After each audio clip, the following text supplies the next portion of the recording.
C'était la semaine dernière à Angers dans l'Hexagone. La première ministre Elisabeth Borne dévoilait les contours du futur service public de la petite enfance. Le secteur traverse des difficultés structurelles depuis de longues années partout en France et a fortiori en Guyane. Nombre de places en crèche insuffisant, manque d'attractivité, professionnels débordés avec une forme de travail à la chaîne qui les dépasse. Le gouvernement s'est donc engagé à créer de nouvelles places d'accueil car, et je cite la première ministre, notre système d'accueil du jeune enfant est à bout de souffle. Les annonces faites la semaine dernière vont-elles dans le bon sens? Pour en parler, Ronan Lourd est notre invité ce matin et par téléphone. Bonjour. Bonjour. Et merci d'avoir accepté notre invitation, Ronan Lourd. Vous êtes basé à Saint-Laurent, vice-président de l'association ASMAT 973. On va rentrer directement dans le vif du sujet sur les annonces d'Elisabeth Borne et donc son plan pour la petite enfance. On parle de 5 milliards d'euros, 200 000 places supplémentaires en crèche d'ici 2030. Est-ce que c'est assez ambitieux selon vous? C'est très, très ambitieux, mais par contre, on reste sur notre fin là.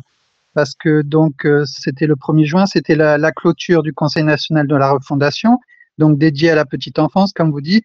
Donc des annonces ont été faites dans le cadre de la mise en place là du service public de la petite enfance universelle pour créer 200 000 places d'ici 2030. Il y a certaines annonces qui ont été proposées par le comité de filière de la petite enfance et dans le cadre aussi des concertations territoriales, mais les professionnels restent quand même sur leur faim parce que il y a quand même de l'argent, d'un financement pour ce plan. Mais par contre, ce qui ne va pas pêcher, c'est même s'il y a des places qui vont être créées, c'est les professionnels qui va manquer, quoi. C'est la pénurie de professionnels qui va manquer. Ouais, donc annoncer des places supplémentaires mais sans avoir le personnel suffisant, ça va être difficile. Voilà. C'était plutôt, nous on attendait des places de formation, des revalorisations aussi salariales pour attirer les personnes à venir travailler dans le secteur. Surtout que là, il y a une grande mise à plat de la petite enfance, quoi. Donc dorénavant, c'est le bloc communal déjà qui seront chefs de file de la petite enfance sur leur territoire. Ça avait été décidé ça au Congrès national de l'Association des maires en octobre à Paris en 2022. Et donc, c'est les communes qui seront maintenant l'autorité organisatrice de l'accueil des jeunes enfants sur tout leur territoire. Elles pourront déléguer aussi cette compétence aux EPCI. L'État prévoit d'accompagner justement les communes, le bloc communal à hauteur de 5 milliards, mais les 5 milliards, j'espère que c'est pas juste pour construire des crèches ou faire des bâtiments, qu'il y a la formation aussi et les revalorisations salariales pour attirer les professionnels à venir travailler dans le secteur.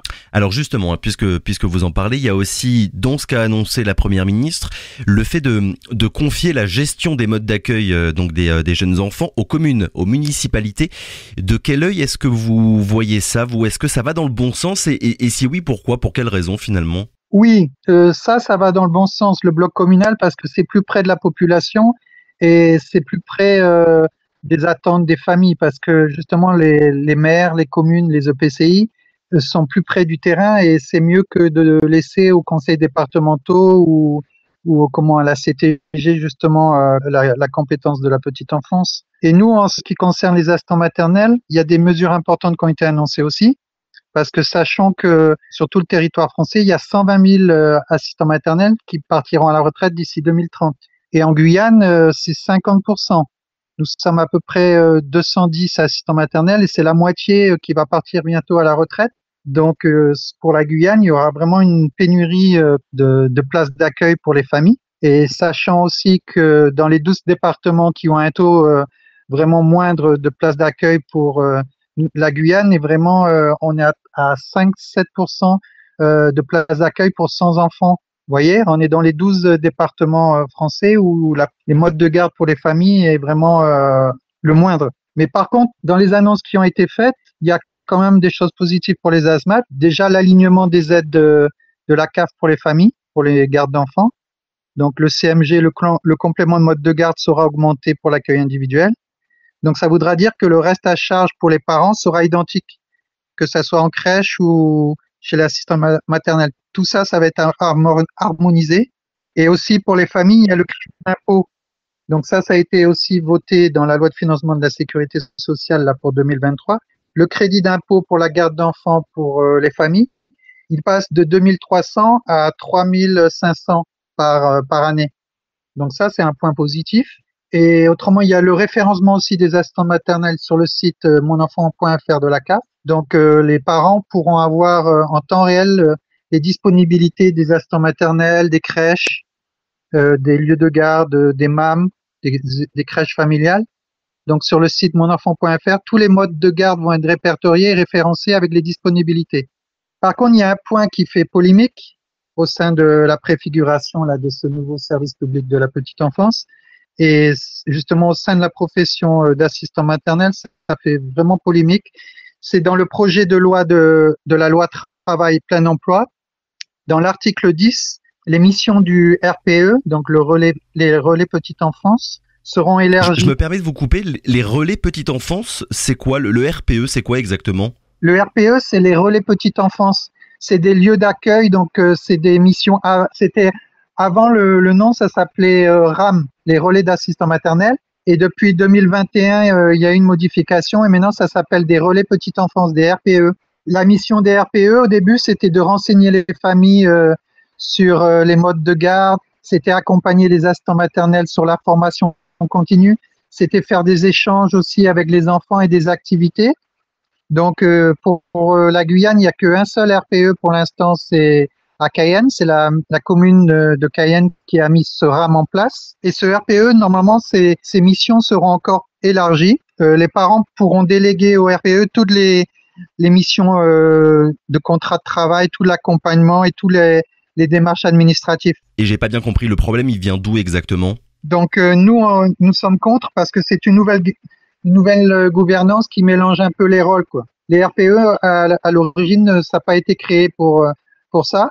Et les assistantes maternelles, nous sommes une profession libérale et on a peur justement de perdre notre liberté contractuelle et notre autonomie de gestion, quoi, avec le RPE. En fin de compte, ça amènerait les RPE à devenir des services mandataires, un peu comme les aides à domicile ou dans les EHPAD. Ce seraient des grands groupes privés justement qui s'occuperaient des assistants maternels, des modes de garde, de la petite enfance. Donc ça, on est contre parce qu'on est contre l'ubérisation justement des métiers de la petite enfance. Et en plus, quid des moyens financiers et des moyens humains pour cette nouvelle mission, parce que les RPE, souvent, il n'y a que un animateur ou une animatrice dans les RPE. Donc, la mise en œuvre d'une telle mesure, ça va brouiller déjà la lisibilité pour les familles.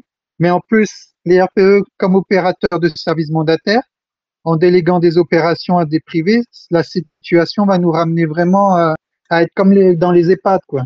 Donc, nous, notre proposition en tant qu'association en Guyane, et par rapport aussi à tous les montées de boucliers justement et montées au créneau de toutes les fédérations d'assistants maternels, c'est que le service mandataire, c'est pas la peine de rajouter encore de la complexité.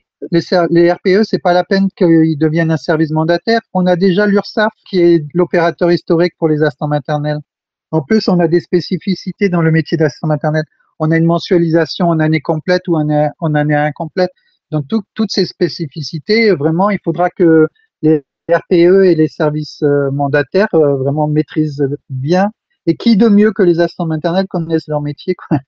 On est monté au créneau par rapport à cette annonce. Globalement, on est satisfait, mais il y a des petits points quand même à revoir. Donc, j'espère qu'il y aura quand même des concertations sur les points d'achoppement justement avec l'État. Et c'est surtout le manque de professionnels qui va vraiment falloir travailler, quoi. Créer des formations et surtout en Guyane, quoi. Mais comment dire, le problème, et vous nous l'avez dit, d'ici 2030, une assistante maternelle sur deux, elle va partir à la retraite en Guyane. Le problème, il vient d'où, d'après ce que vous constatez?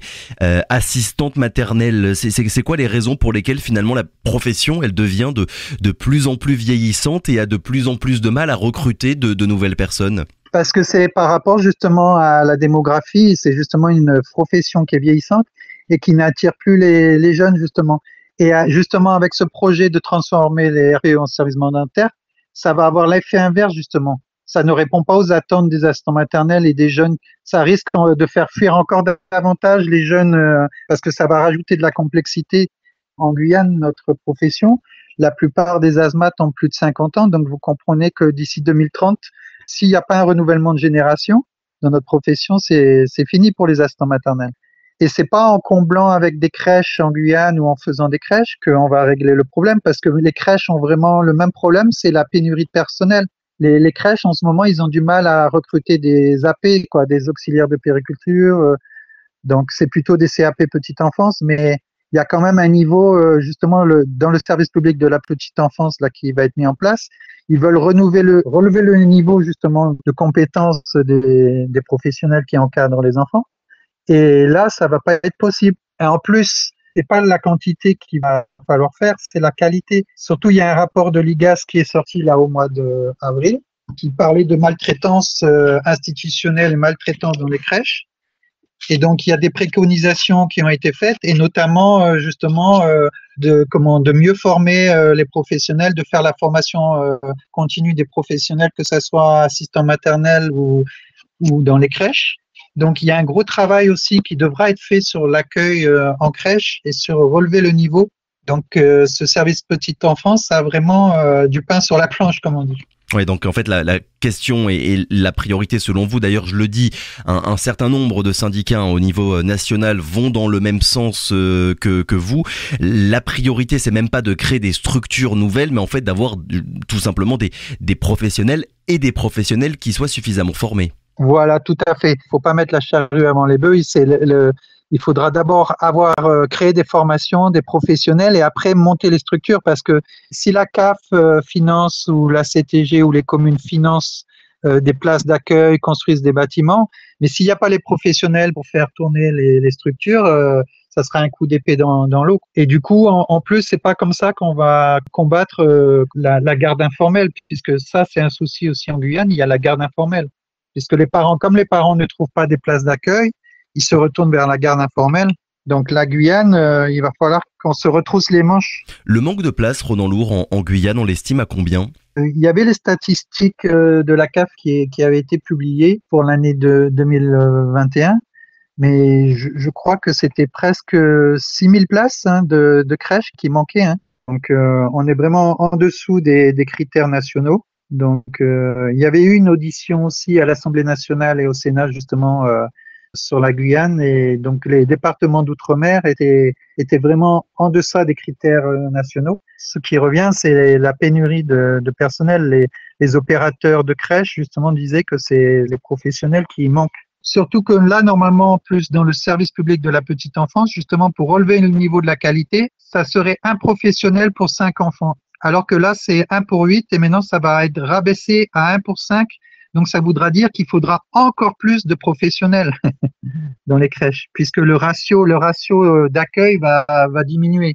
Ça va devenir problématique, Assistant maternel, Ronan Lourd, c'est un métier difficile. Oui, aussi, c'est un métier difficile, parce qu'il y a beaucoup de burn-out aussi dans ce métier. Donc, il n'y a pas que l'accueil aussi des enfants, mais il y a aussi toute la partie administrative, la gestion. Donc, c'est beaucoup, en tant qu'assistant maternel, c'est assez compliqué aussi. Pour les crèches aussi, souvent les opérateurs, les crèches arrivent à monter leurs projets, c'est par rapport aux subventions aussi de la CAF ou des mairies. Parce que sans les subventions aussi, c'est un secteur un peu comme dans les EHPAD qui vit sous perfusion c'est avec des financements publics souvent. S'il n'y a pas de financement public, les crèches, les modes d'accueil ne sont pas vivables aussi. Ouais, mais du coup, un aspect essentiel, c'est celui de renforcer l'attractivité des métiers qui sont liés à la petite enfance. Est-ce qu'il y a eu sur ce point-là, Ronan Lourd, des annonces qui ont été faites par la Première ministre Elisabeth Borne la semaine dernière, des annonces pour la rémunération, par exemple, des assistantes maternelles ? Eh ben non, justement, il y a rien qui a été prévu pour les rémunérations. C'est ce que les syndicats et c'est ce que les fédérations et les associations d'assistants maternels ont remarqué dans le dossier de presse. Il n'y a rien sur les rémunérations. Le gouvernement, l'État a dit que c'est les partenaires sociaux justement qui devront se mettre d'accord. Donc, c'est-à-dire les représentants des opérateurs de crèches, les employeurs et puis et les syndicats d'employés, les salariés qui devront se mettre d'accord et pour essayer de faire des négociations obligatoires. Donc tout ça, ça doit être mis en place. Donc en plus, les assistants maternels, nous dépendons d'une convention collective à domicile, et les crèches, c'est une autre convention collective. On ne dépend pas des mêmes conventions collectives. Et les assistants maternels aussi qui travaillent en crèche familiale et les personnes qui travaillent en crèche privée n'ont pas les mêmes conventions collectives puisque les crèches familiales, c'est de la fonction publique. Généralement, les crèches familiales sont créées par des départements ou des mairies. Donc, ils dépendent de la fonction publique. Donc, ça va être très compliqué d'harmoniser toutes ces conventions collectives et de trouver une rémunération plancher parce que là, justement, les crèches n'arrivent pas à donner des salaires vraiment corrects. Donc, les AP, les personnes qui sortent avec le diplôme d'AP, ils se retournent pas vers les crèches. Ils se retournent plutôt vers la fonction publique hospitalière, travailler en néonat ou en pédiatrie avec le diplôme d'AP, d'auxiliaire de puériculture. Dernière question, et pour revenir à ces 200 000 places supplémentaires qui devraient être créées, à ces 5 milliards d'euros annoncés par le gouvernement, est-ce que d'après vous, c'est réaliste? Parce que j'ai lu certaines réactions, et il y en a beaucoup qui vont dans ce sens-là et qui sont très critiques sur la manière de faire du gouvernement, c'est de dire finalement que des annonces à peu près similaires, des plans à peu près aussi ambitieux, selon le gouvernement, il y en a déjà eu d'autres dans le passé, mais en fait ça n'avait jamais été respecté. Mais oui, puisque c'était en 2012, Monsieur Hollande avait promis aussi 100 000 places. Ça, c'était, on va dire qu'il y a eu le Covid, il y a eu la crise sanitaire qui est passée par là. Sur les 100 000 places, il y en a que 30 000 qui ont été créées. En 10 ans, il y a que 40 000 places qui ont été créées. Puisque de 2012 à 2023, ça fait 10 ans et on n'a que 40 000 places qui ont été créées, alors qu'il en faudrait, déjà on avait planifié 100 000 places et là c'est 200 000 places. C'est totalement irréaliste parce que là ils disent 200 000 places jusqu'en 2030, mais la moitié dans les 4 ans. Ça veut dire dans les 4 ans il faudra déjà créer 100 000 places. C'est pas possible. Sachant que déjà il manque 10 000 professionnels à l'heure actuelle. Et vu que le ratio pour l'accueil des enfants va évoluer, ça sera un professionnel pour 5 enfants. Donc, je ne sais pas si vraiment le gouvernement est vraiment réaliste et a vraiment analysé vraiment la situation, mais on va droit au mur. Hein. On va vraiment droit au mur parce que les modes de garde, ça a toujours été le problème en France. Et il faudrait peut-être qu'on se penche sur les pays comme l'Allemagne ou la Suède, où vraiment ils ont des solutions adéquates par rapport aux crèches, ou même, je sais qu'il y avait l'UDAF en métropole, c'était l'Association nationale des familiales, qui préconisait justement que l'État allonge le congé parental, que la première année soit mieux payée justement par la CAF, pour que un des deux parents puisse s'occuper de l'enfant, comme en Suède. Donc, qu'ils soient mieux rémunérés et comme ça, les enfants sont accueillis à partir de 1 an, soit en crèche et l'assistant maternel. Oui, finalement, pour ne pas tout mettre sur le dos des crèches et des assistants maternels.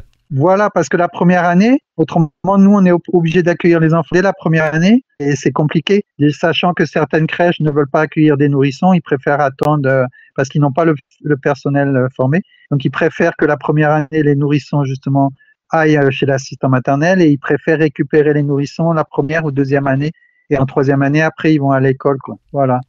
Merci beaucoup, Ronan Lourd, d'avoir été avec nous ce matin. Je le rappelle donc, vous êtes basé à Saint-Laurent et vice-président de l'association ASMAT 9C3. Merci encore d'avoir été avec nous ce matin. Très bonne journée à vous. Radio.